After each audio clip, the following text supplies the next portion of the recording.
Math tutorial চ্যানেলে সবাইকে স্বাগত জানাই। আজকে ক্লাস 9-এর নতুন একটা চ্যাপ্টার করাবো। সেটা হচ্ছে সূচক।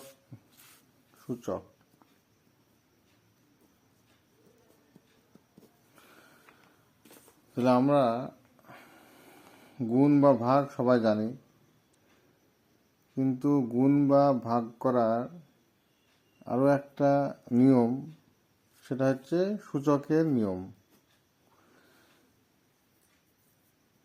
সেটা কি?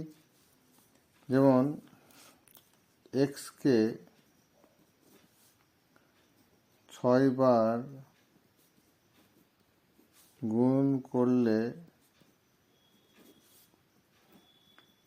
আমরা পাই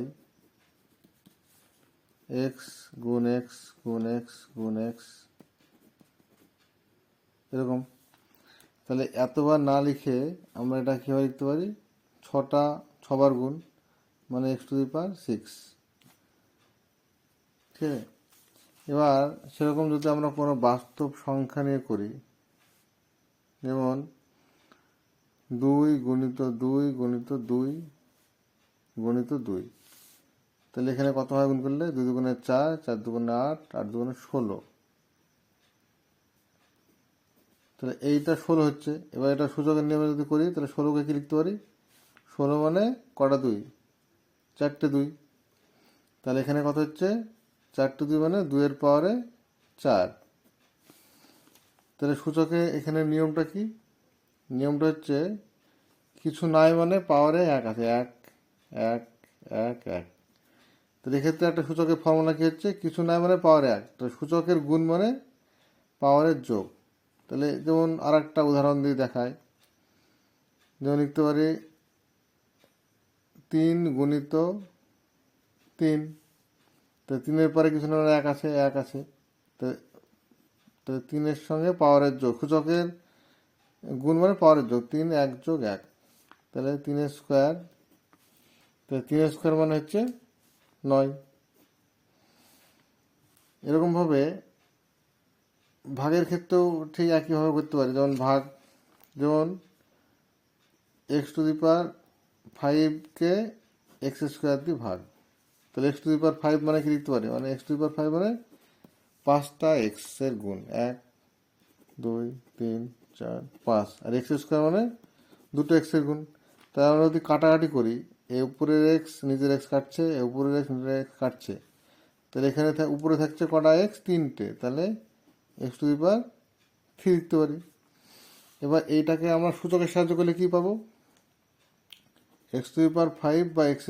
সূচকের নিয়ম অনুযায়ী সূচকের ভাগ মানে কি? উপরের পাওয়ার থেকে নিচের পাওয়ারটা বিয়োগ।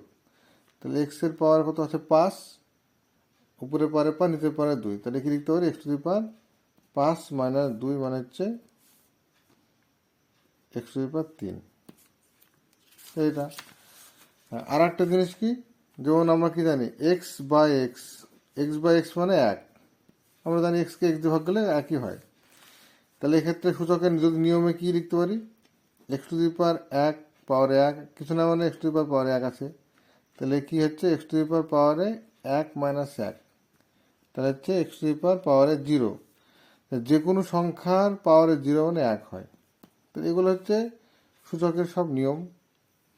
তাহলে এখান থেকে আমরা সূচকের দুটো ফর্মুলা শিখলাম। কি শিখলাম? 1 নম্বর, যদি যেমনি ফর্মুলা আকারে প্রকাশ করলে কী হবে? x⁵m গুণিত x⁴n। তাহলে এক্ষেত্রে সূচকের নিয়ম অনুযায়ী কী হয়? x⁴m+n। আবার 2 নম্বর ভাগের ক্ষেত্রে কী হচ্ছে? x⁴m বা x⁴n, এটা করলে কথা হচ্ছে x⁴m-n হলো। তবে এখানে একটা জিনিস কি, এখানে x⁴m এর ক্ষেত্রে কী হচ্ছে? এক্সটাকে কী বলা হয়? এক্সটাকে বলা হয় বেস। এক্সটাকে বলা হয় বেস, ইংরেজিতে বলছে বেস, বাংলায় বলছে নিধান। আর মাথায় যেটা থাকছে সেটাকে বলছে সূচক, ইংরেজিতে হচ্ছে ইন্ডেক্স, এটা বলা হয়। ঠিক আছে। আমরা সূচকে যখন গুণ করব, গুণ করার সময় একই রকম বেসের মধ্যেই গুণ হবে। হলো, গুণের ক্ষেত্রে একই রকম বেসের মধ্যে গুণ হবে, আবার ভাগের ক্ষেত্রে একই রকম বেস থাকলে আমরা ভাগ করতে পারবো। ঠিক আছে, তাহলে এর দুটো ফর্মুলা হলো। এখানে দেখো এক্স, এখানে এক্স আছে, এখানে এক্স আছে, মানে এখানে বেসটা এক, বেসটা এক মানে সূচকের গুণ মানে কি, পাওয়ারের যোগ, মানে হচ্ছে x to the power m plus n হচ্ছে। আবার সূচকের ভাগ, ভাগের ক্ষেত্রে লক্ষ্য করো এখানে এক্স আছে, এখানে এক্স আছে, মানে বেসটা একই আছে, বেস একই থাকলে সূচকের নিয়মটা খাটবে। তার কথা হচ্ছে x to the power m minus n, মানে উপরের পাওয়ার থেকে নিচের পাওয়ার বিয়োগ। আর যে কোনো সংখ্যার পাওয়ারে জিরো মানে এক বোঝায়, x to the power zero মানে এক, যাই হোক যে কোনো পাওয়ারে, two to the power zero মানে এক, পাওয়ারের জিরো মানে এক হয়। তাহলে এগুলো হচ্ছে সূচকের মানে বেসিক নিয়ম। আরও কতগুলো নিয়ম আছে, ঠিক আছে, যেমন 4 নম্বরে কি লিখতে পারি, x to the power m power n সমান কত হচ্ছে x to the power m n. একটু উদাহরণ দিয়ে দেখায়, দুই স্কোয়ার, দুই স্কোয়ারের পাওয়ারে 3, তাই কি লিখতে পারি, তাই টু টু দি পাওয়ার, এই এটা হচ্ছে এই পাওয়ারে পাওয়ারে গুণ, টু টু দি পাওয়ার 6 হলো।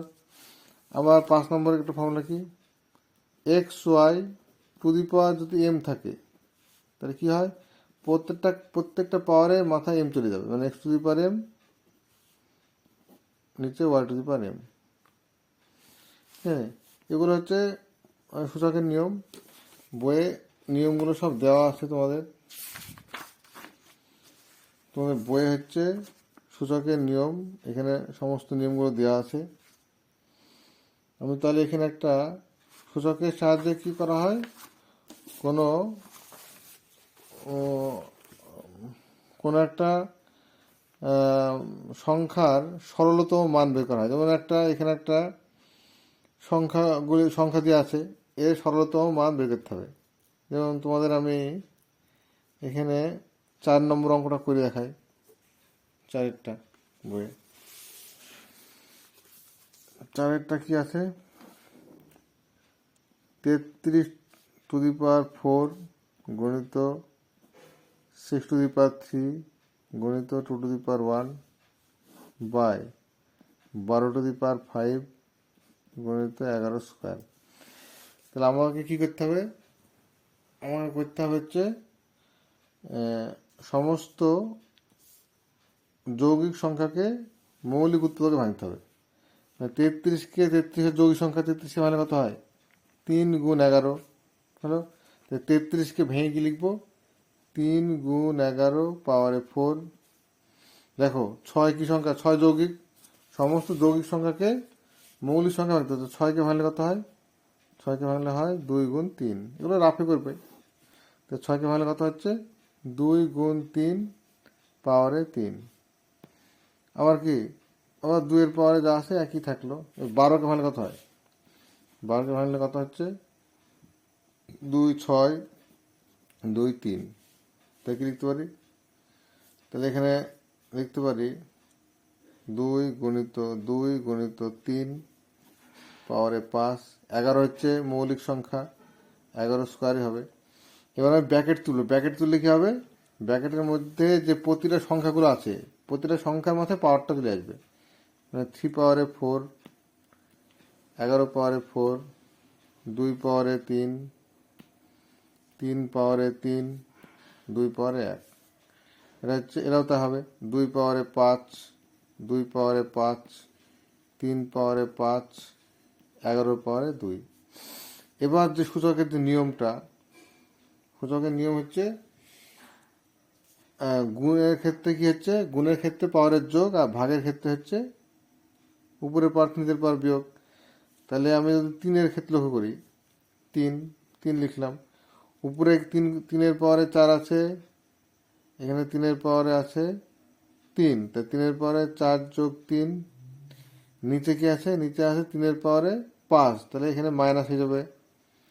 উপরের পাওয়ারগুলো যোগ হয়, নিচের পর উপরে গেলে হয় মাইনাস।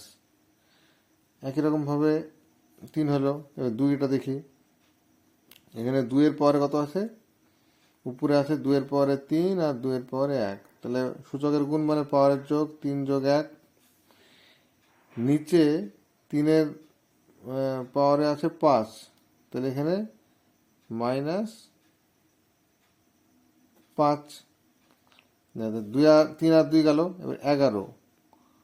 11-র পাওয়ারে উপরে একটা আছে, 11-র পাওয়ারে 4, নিচে আছে 11-র পাওয়ারে 2, 11-র পাওয়ারে 4 - 2।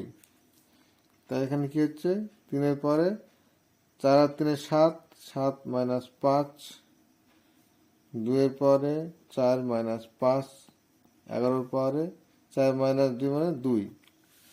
তাহলে এখানে কি করতে পারছি, 3-এর পাওয়ারে 7 × 5 = 3 স্কোয়ার,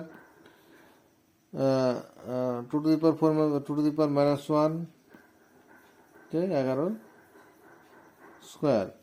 তাহলে সিম্পলিফাই করলে এটা পেলাম। হ্যাঁ, সিম্পলিফাই করলে এটা পেলাম। এবার এটাকে যদি গুণ টুন করলে সে আলাদা হবে। তাহলে এখানে হচ্ছে 3 স্কোয়ার গণিত 11 স্কোয়ার। সূচকে যদি আমি নিচে করি, এই 2 টু দি পাওয়ার -1কে নিচে নিয়ে গেলে কত হবে, 2 হয়ে যাবে।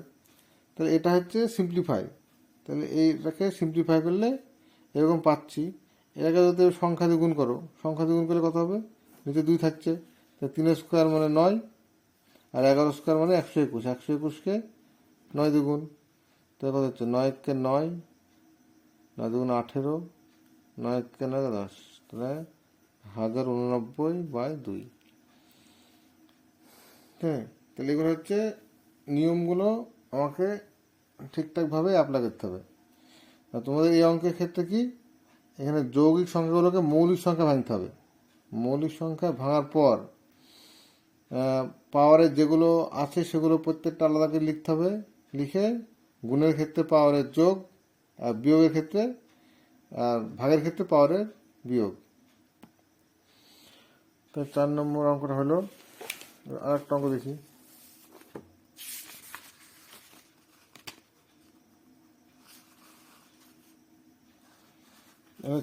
এইখানে 26-এর অঙ্কটা দেখি, 26-এরটা।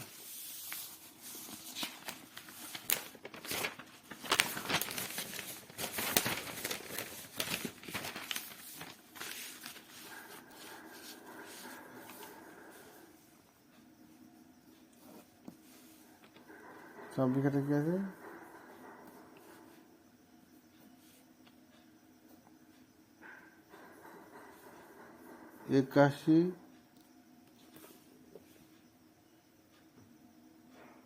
একাশি two the power -3/4, first bracket 1/9, second bracket 3, third ব্র্যাকেটের মাথায় -1। তাহলে এখানে কি আছে বলো, 81 হচ্ছে যৌগিক সংখ্যা। তাহলে এখানে প্রথমে থার্ড ব্র্যাকেট, সেকেন্ড ব্র্যাকেট, 81কে ভাঙলে কি পাই, 81কে ভাঙলে পাই 3 দিক ভাঙলে কত হচ্ছে, 27, 3 নাম 27, 9, মানে 4টে 3-এ গুণ করলে 81 পাই। তো এখানে লিখবো 3 টু দি পাওয়ার 4, পাওয়ারে কত হচ্ছে, এখানে -3/4, এটা কত হচ্ছে, এটা হলো 1/9, সেকেন্ড ব্র্যাকেট 3। তাহলে এবার 3 টু দি পাওয়ার, এবার পাওয়ারে কত হচ্ছে 4, -3 ব্র্যাকেট দিয়ে লিখবো 3/4, পাওয়ারে গুণ হবে 1/9 গুণিত 3, মাইনাস থাকলে ব্র্যাকেট দিব -1, তাই কত হচ্ছে 3। এবার এইটা কি হচ্ছে, মাইনাস মাসে গুণ করতে প্লাস হয়ে যাচ্ছে, তো এখানে 4 4 কাটছে, এখানে উপরের 3 আর নিচের 3 কেটে যাচ্ছে, 3কে 9কে 3 দিয়ে ভাগ করে কত হচ্ছে 3, এই 3 কেটে গেল, তো থাকছে মাইনাস হচ্ছে plus 3 to the power 1, 3 to the power 1 মানে 3। এটা হচ্ছে সিম্পলিফাই। সিম্পলিফাই করলে এটাই হয়। সূচকের বেসিক নিয়মগুলো তোমরা শিখলে। সবাইকে দেখার জন্য ধন্যবাদ। আজকে এতটাই থাক, আবার নেক্সট দিন অন্য একটা চ্যাপ্টার করাবো।